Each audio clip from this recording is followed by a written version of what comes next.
पक्षाच्या लोकांचं दायित्व प्रश्नाचं उत्तर नाही द्यायचं तर तो त्यांचा विषय.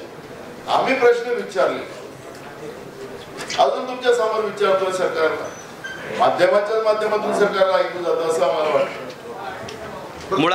मुळातच मनोज जरांगे यांची फसवणूक करण्यात आली का? मी माझा जरांगेंचा विषय नाही आहे माझा, मी समाजाची चर्चा करतोय. ही एक व्यक्तीची गरज नाही. मराठा समाजाला आरक्षण 2014 मध्ये, धनगर समाजाला आरक्षण देण्याचं 2014 मध्ये याच फडणवीसने सांगितलं होतं.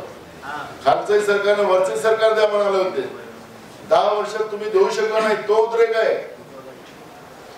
मुस्लिम आरक्षण का क्या सर?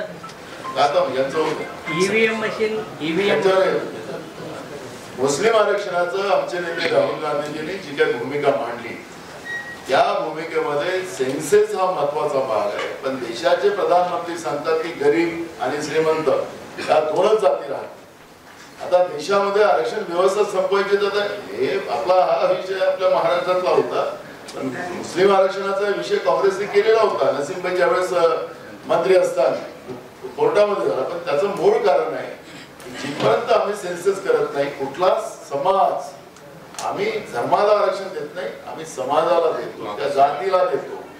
जो समाज, जी जात सामाजिक, आर्थिक, शैक्षणिक माग असेल, बाबासाहेब आंबेडकरांच्या संविधानाच्या आधारावर त्यांना मुख्य प्रवाहात आणणं ही सरकारची दायित्व होतं. आणि त्या सेन्सेस हा त्याचा थर्मामीटर आहे आणि त्या आधारावर व्हावा. पण प्रधानमंत्री सांगतात की गरीब जात आहे आणि श्रीमंत जात आहे. मग या देशामध्ये 100 कोटीच्या वर गरीब लोक झालेली आहे. मग 10,000 5,000 लोक आता श्रीमंत राहिली त्याची. बाबासाहेब आंबेडकरांनी ते नाही सांगितलं होतं की मूठभर लोकांना श्रीमंत करा आणि सगळ्यांना गरीब करा. ही व्यवस्था संपवली त्या लोकांनी.